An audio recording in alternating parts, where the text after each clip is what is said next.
Hey y'all, and welcome back to our Out of the Park Baseball 21 series with the Boston Red Sox. We are basically at the deadline. It is Thursday, July 29th, so the deadline officially is in a couple days, but we're basically at that point. Your Red Sox are 50 and 57. We are 10 games out in the AL East, and we are 6 games out in the wild card race. So we are still kind of in it, not really for the division. The Yankees, after a slow start, have turned it around, and they are now 4.5 up on the Blue Jays, and then it's just the rest of the division. The Rays are having a very bad year. And you look at the wild card, the Angels are pretty much in hold of that first wild card spot. They're 63 and 46. You see the next team, Minnesota, 57 and 52, and we are 50 and 57. So I think I know what I need to do. The expectation this year from our owner was to make the playoffs, and I don't quite think that we are in a position to do that this year. If we go take a look at the team home screen, the pitching has really hurt us this year again. We are 11th in runs against. The offense has actually cooled off quite a bit. We are now 9th in runs scored. The lack of power has been a huge deterrent, I think, to our team. We are 6th in the American League in OPS, but we are 13th in home runs, which is not very good when you consider there are 15 teams in the American League. So you can see Devers has 28 home runs, Ozuna has 22, Kirilloff has 11, and after that it's just a bunch of nothing, which is very, very upsetting, and it's not too surprising. I mean, if you look at this over a full season, I mean, Cassius would be in double digits if he had been up the entire year, but he's cooled off considerably. He does kind of scare me long term because he lacks drive. He has low loyalty, low adaptability, and a low work ethic, which kind of worries me a little bit. Benintendi, you can see that I thought that he might have the power to hit out double digits. And actually, hold on one second, guys. Sorry about that, guys. It is Saturday, April 11th, and I don't know if they do this in your town, but near where I live, they bring a fire truck around, and they have the Easter Bunny on it for all the little kids, and just past my house, so I figured I not need the sirens in my video. But anyway, as I was saying about Benintendi, I thought he could have double-digit home run power. He has 7 right now through 261 plate appearances, so I mean, I thought that maybe he could get to 20 at some point like he did in 2017. It doesn't maybe seem like that's realistic, at least for this year. He's only been a 1.1 win player this year too, which is disappointing. He is a guy that I might consider trading. I mean, another guy that's very greedy. He does have a high work ethic but low loyalty. And there was one guy that I was really looking at because I'm not going to do a full fire sale. I just don't think that it makes sense with the team that we have constructed to just trade off everything and do a rebuild. It just doesn't make a lot of sense. However, there are a couple of players that I was looking at perhaps moving on from, and the main one I think is Verdugo, Alex Verdugo.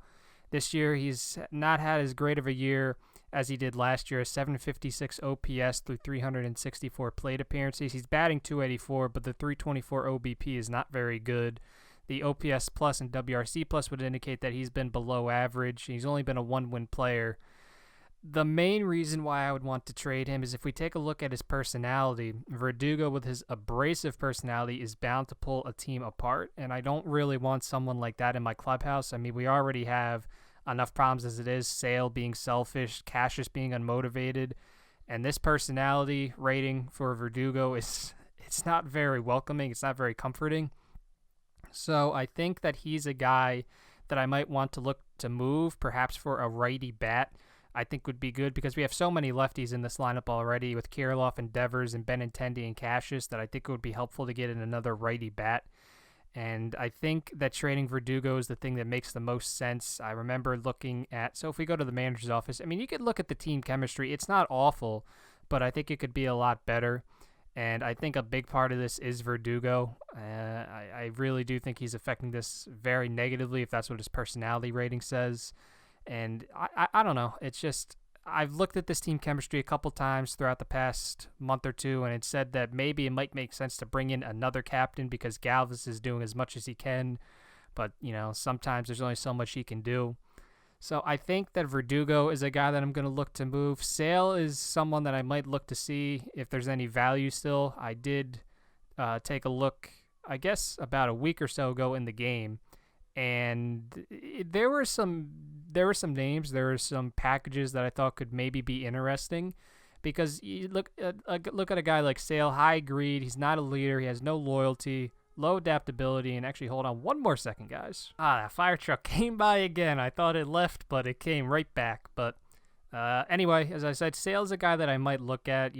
I've talked about his contract already. He has a player opt-out after next season. I'd be shocked if he took it. I mean, he's going to be basically a 34-year-old pitcher making $27.5 million.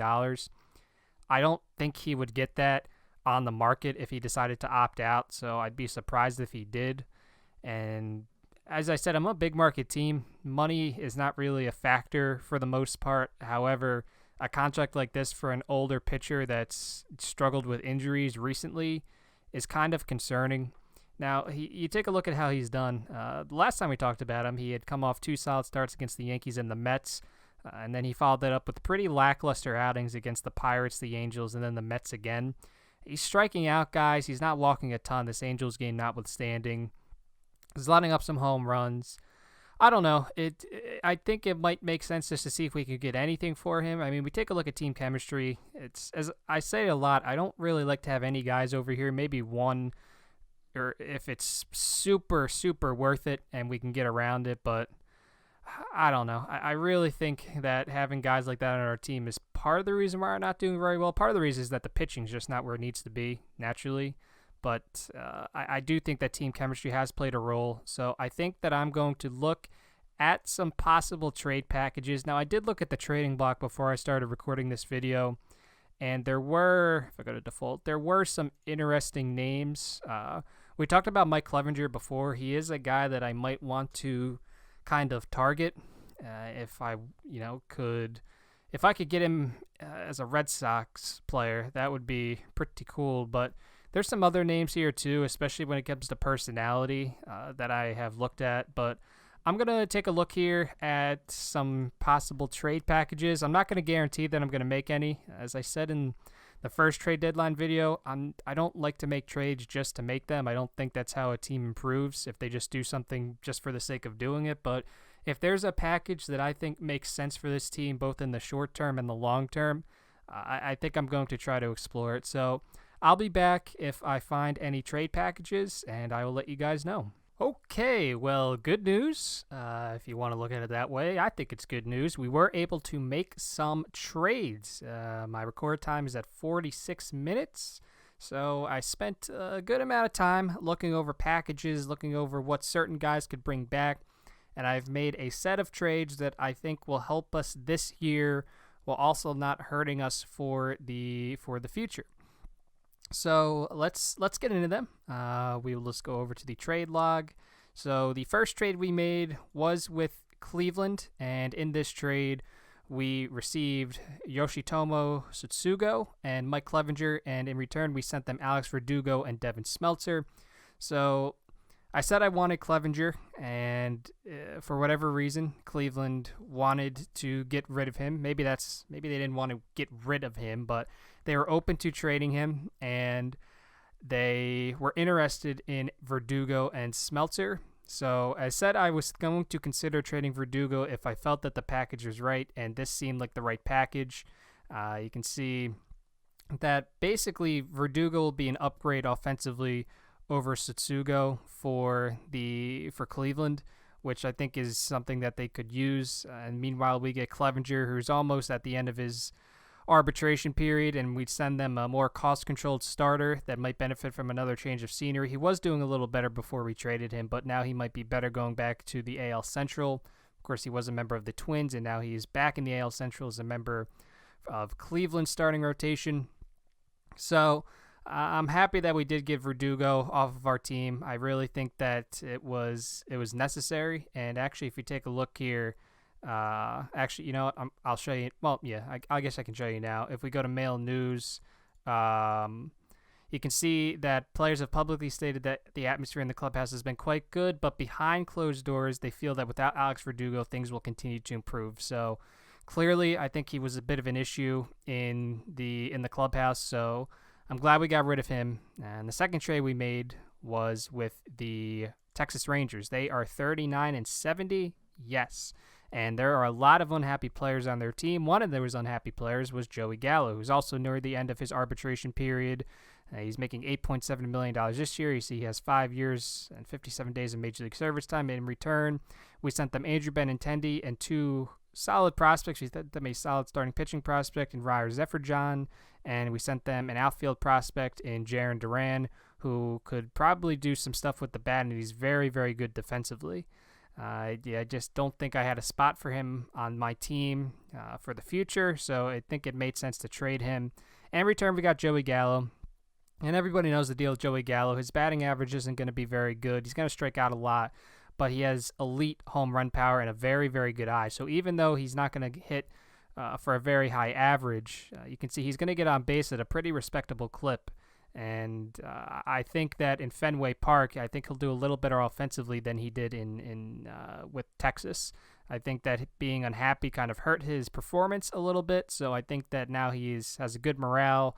He's in a new ballpark. He has a change of scenery, so I think his offense will improve. I know Texas is kind of hitter-friendly, but I think that Gallo is going to be really helpful for us. As I said before I started looking for trades, this team lacked a lot of power, and I think that with Gallo, that should be able to help us out. Now, I know I said I was looking for some right-handed bats, and the 2 bats that I got were left-handed, but it's just how it is. It's just what made sense. Unfortunately, I could not really find a righty bat that made sense to trade for, but I think I did make some good acquisitions. You can see Gallo, he's no slouch defensively either. He's very good in the field, so I was happy with that. By the way, I didn't mention it, but Tsutsugo, if we take a look at him, you can see he's seen as a leader in the clubhouse and never shows any lack of effort. He is popular in the clubhouse. He has high leader ability, loyalty, work ethic.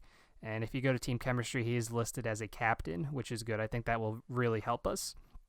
The next 2 trades we made were pretty minor, but I think it was just a way to upgrade the depth that we had at our major league team.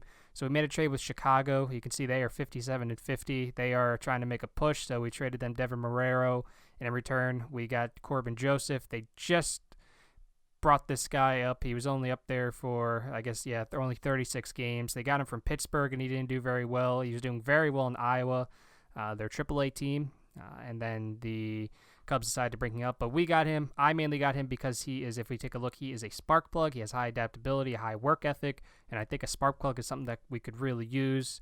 So that's why we got Corbin Joseph. He'll be getting time at first base. He'll be getting time at second base, and I think he was a good acquisition. We traded them Devin Marrero, who is very, very, very good defensively, but he had a high greed rating, and that's not the only reason I traded him. He just was not doing very well for us this year. I think a change of scenery could really help him out, and hopefully Chicago's that place. But we'll just have to see if that's what happens. And then the final trade we made was with Pittsburgh. We traded our backup catcher, Tyler Flowers, for another catcher in Luke Maile. Flowers was very angry. He was not getting the starting time that he wanted. He wanted to be in the starting lineup, and he just did not have that opportunity here. So even though he was a leader, I did trade him to Pittsburgh, where he can be a starting catcher now and get the time that he wants. And in return, we got a catcher back in Luke Maile, who is just happy to be a bench player, and he cost a heck of a lot less too, which is very good. 30 years old. You can see he's not as good behind the plate, I would say, as Tyler Flowers, but he's no slouch, a 60 grade catcher ability and a 60 grade arm. I'm happy to have that as my backup. The offense, I'm not too concerned. I'm happy just to have a guy that's good behind the plate. So you take a look at team chemistry now. We have a captain. Now Tsutsugo has turned from a captain to a leader, which is fine. I think that'll still be very beneficial. Corbin Joseph we have as a spark plug, and Jeter Downs as a prankster. So now we don't have any disruptive or outspoken players. I did look at trading Cassius, and I did look at trading Sale. The packages for Sale didn't really make sense. So I think that I'm going to maybe explore that in the offseason and see if they maybe make a little more sense then. I could have traded him for Max Scherzer, but I don't know why Washington would do that. I don't think that Washington would want to do that, considering Scherzer's contract is up. I don't think they'd want to take on another big money contract. So that's why I did not do that. And then Cassius, I complained about not having a lot of power, so I thought it would be kind of counterintuitive to trade this guy who can actually hit for power. Even though he's unmotivated, I think we can get by. And if, at some point when we get rid of Sale, if Cassius is the only guy we have that's on this right side here, I think that we'll be fine team chemistry wise. So hopefully this works. I don't know if these are going to be playoff moves. I think that they might be. I think that adding Clevenger to this rotation would be, it should be helpful with Sale, who I think can still be a reliable pitcher. If he can do well, if Clevenger can do well, that's a solid 1-2 in the rotation. I know I have him at 1-5 right now. That's just basically for rest purposes, but I think if Armenteros can keep it up a little bit, his FIP is a little high at 477, but maybe he'll continue to get a little lucky. And I think that, I don't know, I'd like to think that this team can maybe make a run. I mean, we're only 6 games out of the wild card spot, so I'd like to think that maybe with the team that we have now we have some power. We have another pitcher that we can rely on in the rotation. And I think that our bullpen will be fine. So I think that with the team chemistry, the guys that we got in, everything, I think it could set us up well to make a run. But I've been wrong before. I will simulate up ahead. I'm not quite sure when. We take a look at the schedule. So this is what we're looking like. We have this, 4-game set against the Orioles, and that brings us into August. And then we have 3 games against Cleveland, 4 games against the Athletics, 3 games against Kansas City before we go back and play Cleveland in 3 games in 4 days. Play Toronto, the Rays, the Yankees, the Tigers are sandwiched in here, and then we play the Orioles again, and that brings us into September. So I might simulate to maybe before this 2-game set against the Yankees, or maybe after it, or maybe I might go to September 2nd. I'm not too sure yet, but we will see, and hopefully when we come back, I will have some good news, and we are still in the playoff race. Fingers crossed. Okay, if I skipped to this point in the video, it means that clearly we did not make the playoffs. You can see that we finished 80 and 82. It was 15 games back. We finished second in the AL East. The AL East was not very good this year. The Yankees ran away with it. And we finished 4 games out of a wild card spot, 4 games behind the Twins, who clinched it with an 84 and 78 record. Seems like the Angels and the Athletics have a play-in game to see who will get the division. But you can see that if we go to info, we went 13-11 in September. If we take a look at the schedule, that sweep that you just saw against the Rays ended up really hurting us. Only splitting with the Astros kind of hurt us. And coming into the month, getting swept by the Orioles hurt too. So we had our opportunities. We just could not find a way to take advantage. At 80 and 82, I even if we did get a wild card spot at 84 and 78 or 85 and 77, I don't know if I would have been very happy, because at that point I don't know if we really deserved to make the playoffs. But I suppose we can take a look at how the team did before we leave. Devers had another very outstanding year. He was a 7.2 win player, a 992 OPS. He led the team with 41 home runs. Tristan Cassius came up and did very well after that little cold stretch, I should say. At that point in the season, he finished with an 851 OPS. He was injured for a little bit, but he did finish the year with 18 home runs, so I think we can pencil him in as the starter at first base probably next season. The fact that he lacks drive, as I've said before, kind of worries me, but Kirilloff, he just came back. He came off the IL as the season ended, and he finished with an 811 OPS, a 291 average, 342 OBP. He had 14 home runs and 48 RBIs, 97 strikeouts to 32 walks. Galvis somehow kept his OPS above 800 the entire season. He finished with an even 300 average and got on base at a 344 clip. Marcell Ozuna, he had 30 home runs. He kind of flirted between the 750 and 850 OPS throughout most of the season. At the end of it, he finished with a 754. The 315 OBP is a little disappointing. He was actually only a 0.7 win player. Jeter Downs finished as close to a 3-win player despite his 740 OPS, so he got better offensively as the season went on, but he was just very good in the field, a plus 3.9 zone rating, and that really good efficiency. So he will be back at second base for us next season. No reason for him not to be. I would like him to be a little better offensively, but maybe that's just not in the cards. We got Tsutsugo at the deadline, and with us, he hit a 692 OPS, so he got a lot worse when he came over to Boston. His contract is an auto-renew. I don't know if I want to bring him back. He is a captain, but I really don't know if it makes sense to bring him back. I might just try to find somebody new in free agency. We brought over Corbin Joseph, and in the time he had with us in 59 games, he started 25 of them, so roughly a third of those games he hit to a 706 OPS. Vasquez did not do as well offensively this year as he did last year. Last year was clearly an outlier, but the 690 OPS, definitely a little disappointing, but he was still close to a 2-win player because of what he did behind the plate. You take a look at the contract. We have a team option on him for $7 million. I'll probably bring him back. I don't think there's any reason not to. We have the money to do it. Billy Hamilton, we had to put him in the starting lineup. Awful. We're not going to bring him back. And that is that. We can take a look at how Gallo did in a second, but I do want to look at the pitchers to see how they did. So Clevenger with the Red Sox, they did better than he did with Cleveland, a 3.15 ERA and a 2.47 FIP. He's definitely a guy that we are going to bring back for next season through arbitration. Deplanier came back late. He actually came back ahead of schedule. He was not able to really start or go very deep into games, as you can tell, but he got some innings under his belt, and he will be ready to go for next year, which is good. Paletti ended the season with a 3.80 ERA and an even better FIP. Not a lot of strikeouts, but he didn't walk a ton of guys, and you can see he did not allow a lot of home runs. So he probably will have a spot in the back of our rotation next year. No reason to expect any different. Chris Sale really turned it on at the end of the year, so that was one of the big positives. It makes me a little more comfortable having him on the team next year, most likely. It's just I've complained about not having pitching a lot, so I don't think it makes sense to trade him. Remember, he had a really, really bad start to the season, so to finish with a 3.83 ERA and a 3.61 FIP, I think is pretty impressive. He was a 3-win player. I think he can do a lot better next year if he's here for the entire season.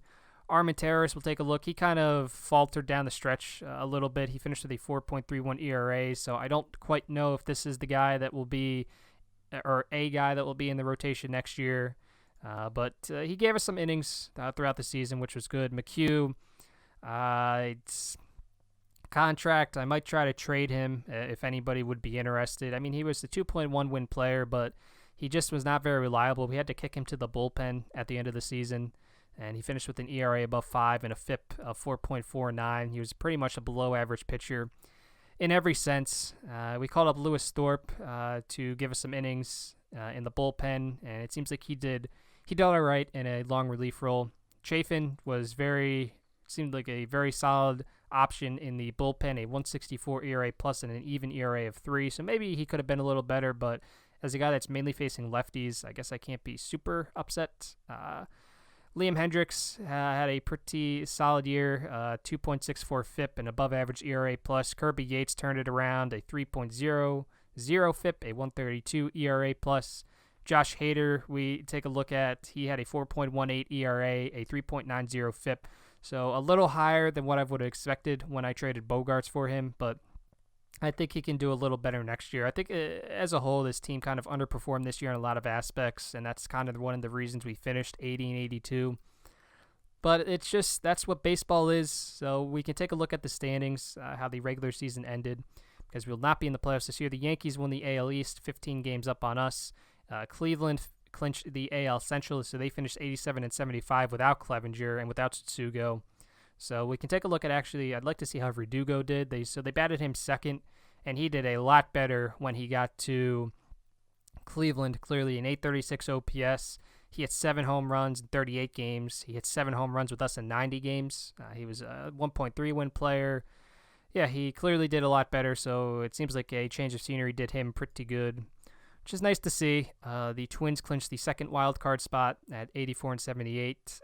The Angels and the Athletics both have the same record in the AL West, so they have both clinched the playoff spot. They will have to see who will have to play in the wild card game. In the National League, the Phillies really faltered down the stretch. They had a big lead in the NL East around the deadline, and I guess they could not keep it going.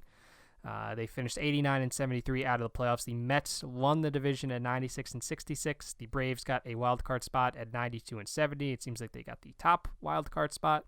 And I guess the Phillies are not quite done, actually. So they're not out of the playoffs. It depends what happens with the Cubs and the Cardinals, it looks like. But I guess we can simulate up a day and see if the Phillies make it, because they're not officially eliminated yet. So the Cubs and Cardinals are both 88 and 73. The Cardinals go 89 and 73. So the Phillies did get a playoff spot by one game over the Cubs. They get in at 89 and 73. They will have to travel to Atlanta to play the Braves. So 3 NL East teams made the playoffs. Remember, the Cardinals were kind of at the top of those preseason prediction lists. They finished 89 and 73, so not quite as good as they were expected to go, I don't think, but they still do clinch the division by one game. And the Dodgers, no surprise, they usually turn into quite a super team in this game, I have found. We'll take a look here. Wow, they were without some pretty big names. We'll see how Cody Bellinger did. He normally turns into Superman, and he was quite on his way to what looks to be an NL MVP award, but he only played in 92 games this year, which is still impressive. 92 games to put up a 5.7 WAR. That is pretty good, if I do say so myself. You can see they are a very good team. They are a very good team in this game. But that'll do it. In the next episode, we will tackle the 2021 offseason. I don't really know what I want to do with this team. You can see that the acquisitions, there we go, that we did make seem to work. The team chemistry is the highest it had been all season long, despite the fact that this team was under 500. So I think that getting rid of Verdugo definitely helped us out more than it hurt us. We finished tied for 8th in runs scored. We finished 9th in runs against. It's a mediocre team. That's what an 80-82 team looks like. I guess we can take a look at what our Pythagorean win-loss is, which takes into account run differential, and it was 80 and 82, which isn't too surprising. We fell off this year definitely offensively. The pitching was a little better compared to last year, but yeah. So definitely upsetting 2021. We expected a lot from this team, and they just could not perform like I thought that they would, but it's baseball, and I'm excited to tackle some of these issues in the offseason and see if we can improve. But thank you for watching, and I'll see you in the next episode.